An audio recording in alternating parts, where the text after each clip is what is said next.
चांदोलीच्या नव्या तांत्रिक वर्षाला सुरुवात. धरणात 13.33 TMC पाणीसाठा. वीज निर्मिती जोमात.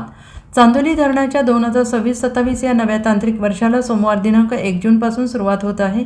धरणातील समाधानकारक पाणीसाठा आणि सुरू असलेल्या वीज निर्मितीमुळे वर्षाच्या सुरुवातीला सकारात्मक वातावरण आहे.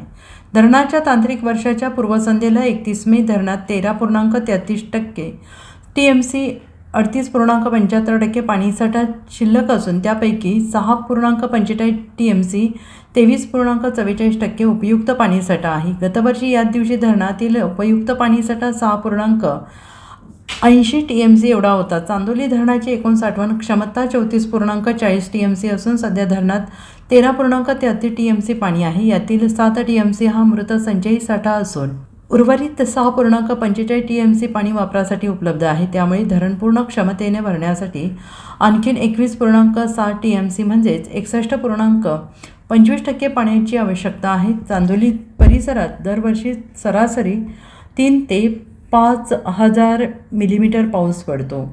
2025-26 या तांत्रिक वर्षात येथे 3,077 मिलीमीटर पावसाची नोंद झाली आहे. सध्या धरणाची पाणीपातळी 604.44 मीटर आहे. दरम्यान चांदोली जलविद्युत प्रकल्पाने आर्थिक वर्ष 2026-27च्या पहिल्या 2 महिन्यात उल्लेखनीय कामगिरी केली आहे.